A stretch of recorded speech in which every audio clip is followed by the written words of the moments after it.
5 college ఈ సంవత్సరంలో రావాల్సిన వాటికి పరిస్థితి ఇలా ఉంది. ఇక నాకు తెలిసి నెక్స్ట్ ఫేజ్లో మనం అనుకుంటున్నటువంటి ఇంకో 7 కాలేజీలు ఉన్నాయి. వాటికైతే అసలు ఫ్యూచరే కనపడటం లేదు. ఈ రాష్ట్రంలోని విద్యార్థులకు ఆ హోప్ కూడా ఏమాత్రం కూడా అనిపించట్లేదు కూడా. ఎందుకంటే లీస్ట్ రెస్పాన్సిబిలిటీ, ఇర్రెస్పాన్సిబిలిటీ, వాళ్ళ యొక్క బాధ్యత నుంచి వాళ్ళు తప్పించుకుంటున్నారు అనేది మనకు స్పష్టమవుతా ఉంది. దీని మీద ఒక క్లారిటీ ఇస్తే, దీని మీద ఎక్స్ప్లెనేషన్ ఇస్తే చర్చ జరుగుతుంది. పైగా ఇదంతా కాకుండా మనం చూసినట్టయితే ఎంతో కష్టపడి వీటికి కావాల్సినటువంటి ల్యాండ్స్ని according to the land acquisition act ప్రకారం మనము కొన్ని ప్రభుత్వ భూములు ఉంటే ప్రభుత్వ భూములు తీసుకున్నాము, కొన్ని ప్రైవేట్గా మనం తీసుకోవాల్సి ఉంటే ఇది ప్రజలకు మంచి చేస్తుంది, ప్రజలకు ఎంతో మేలు చేస్తుందని చెప్పి ఎన్ని కష్టాలు పడి ఇంత ఖర్చైనా భరించి మరి పేద ప్రజల ఆరోగ్యం కోసం పేద ప్రజలకు ఒక ఆస్తిలాగా సమకూర్చి ప్రతి ఒక్క మెడికల్ కాలేజ్కి 25 ఎకరాలు మనకు అవసరం అవుతుంటే ఆ యొక్క ఆస్తిని సమకూర్చి ఈ రోజున ఇంత పెద్ద మెడికల్ కాలేజ్ తీసుకురావాలని ఆనాటి ఒక ఆలోచనని మరి ఈరోజు మనం చూసినట్టయితే ఏం చేస్తున్నారండి వీళ్ళు? ప్రైవేటైజేషన్ అంటే PPP module, triple P module అనేటువంటి ఒక ఆలోచన, ఈ ప్రైవేటైజేషన్ అనేటువంటి ఒక ఆలోచన చేస్తూ మరి రాష్ట్ర ప్రజలందరికీ కూడా ఒక సందేహాన్ని కలిగిస్తూ వీళ్ళు ముందుకెళ్తా ఉన్నారు. అంటే ప్రైవేటైజేషన్ అంటే ఏంటండి? ఇక్కడ ఉన్నారు మీడియా వాళ్ళు, అన్న ప్రైవేట్ హాస్పిటల్కి వెళ్తే ఏమవుతుంది చెప్పండి? ప్రైవేట్ హాస్పిటల్కి వెళ్తే ఛార్జెస్ పడతాయి కదా, ఫ్రీగా చూస్తారా? చూడరు కదా. మరి ఈ మెడికల్ కాలేజ్తో అనుబంధంగా ఉండేటువంటి హాస్పిటల్కి రాష్ట్ర ప్రజలు వస్తే అక్కడ మనము ఉచిత వైద్య సేవలు అనేది అందిస్తారు ప్రజలకి. మరి ఇప్పుడు దీన్ని ప్రైవేటైజేషన్ చేస్తే రాష్ట్ర ప్రజలు ఏదైనా ఒక అనారోగ్య సమస్యతో ఆ హాస్పిటల్కి వెళ్తే డబ్బులు అడుగుతారు కదా, డబ్బులు కట్టాలి కదా. అంటే పేదవాడికి ఒక అనారోగ్య సమస్య వస్తే ఇప్పుడు పేదవాడి జోబులోంచి ఈరోజు ఖర్చు పెట్టుకునేటువంటి పరిస్థితికి మీరు తీసుకెళ్తున్నారా అనేటువంటి సందేహం మాకు కలుగుతూ ఉంది. అంటే దీన్ని బట్టి మనకు స్పష్టంగా అర్థమవుతా ఉంది ఈ యొక్క మెడికల్ కాలేజ్ అన్నిటినీ కూడా ఈ ప్రైవేటైజేషన్ పేరుతో ప్రైవేట్ వాళ్లకు దారాదత్తం చేస్తూ ఒక పెద్ద స్కామ్కి తెరతీస్తున్నారని మనకు సందేహం కలుగుతూ ఉంది.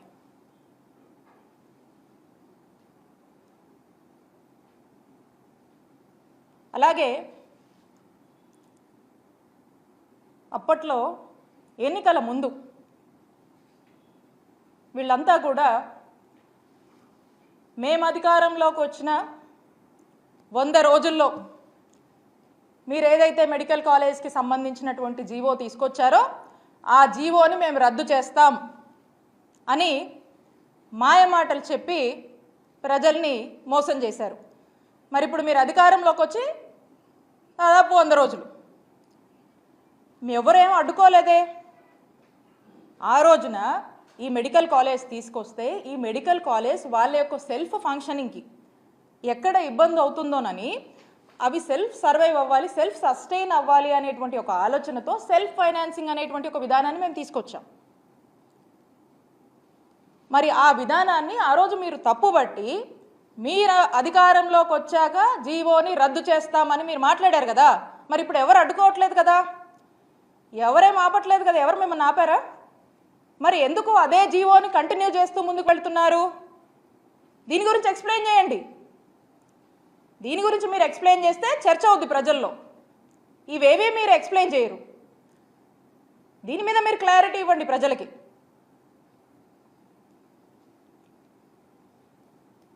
ఈ విధంగా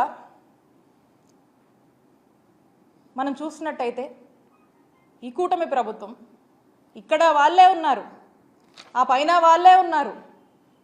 వీళ్ళు చేయాలంటే మనసు పెట్టి చేయాలంటే ఖచ్చితంగా ఈ సంవత్సరం రావాల్సినటువంటి 5 మెడికల్ కాలేజ్ అందుబాటులోకి వచ్చేవి.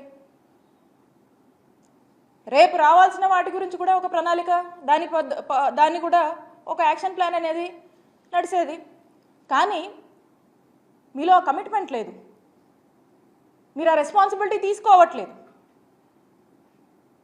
ఎంతోమంది పేద విద్యార్థుల వాళ్ళ యొక్క ఆశల్ని మీరు బలి చేసే విధంగా మీరు అడుగులు ముందుకు వేస్తూ ఉన్నారు. ఖచ్చితంగా దీని మీద మీరు ఒక క్లారిటీ ఇవ్వాలి, దీని మీద మీరు ఎక్స్ప్లెయిన్ చేయాలి. ప్రజల్లో చర్చ జరుగుతుంది, అప్పుడు అదే చర్చ. నేను ఒక్కటే చెప్తా ఉన్నాను,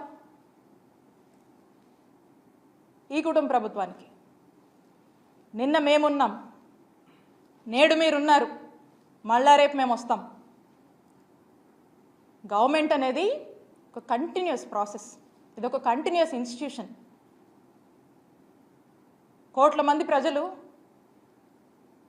ఎంతో ఆశతో ఈ రాష్ట్రంలోని ఎంతోమంది పేద ప్రజలు గవర్నమెంట్కి వాళ్ళ యొక్క అండ, వాళ్ళ యొక్క భరోసా కోసం, వాళ్ళ యొక్క సాయం కోసం ఎదురు చూస్తూ ఉంటాయి.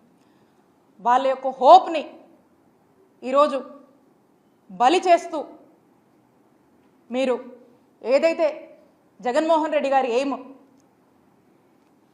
ఈ రాష్ట్రంలో వైట్ కోట్ రెవల్యూషన్ రావాలి, ఈ రాష్ట్రంలో వైట్ కోట్ రెవల్యూషన్ తేవాలి, ఇక్కడున్నటువంటి మెడికల్ ప్రొఫెషనల్స్ దేశం మొత్తం కూడా వైద్య సేవలు అందించాలి, ఇక్కడున్నటువంటి పేద ప్రజలకు ఉచితమైనటువంటి నాణ్యమైనటువంటి వైద్య సేవలు ఈ రాష్ట్రంలోనే అందించాలనేటువంటి ఏం ఏదైతే ఉందో ఆ ఏమ్ని కూటమి ప్రభుత్వం మీ ప్రైవేటైజేషన్ పద్ధతిలో డిఫీట్ చేయొద్దు అని మీకు తెలియజేసుకుంటున్నాను. It's very sad and it's very unfortunate.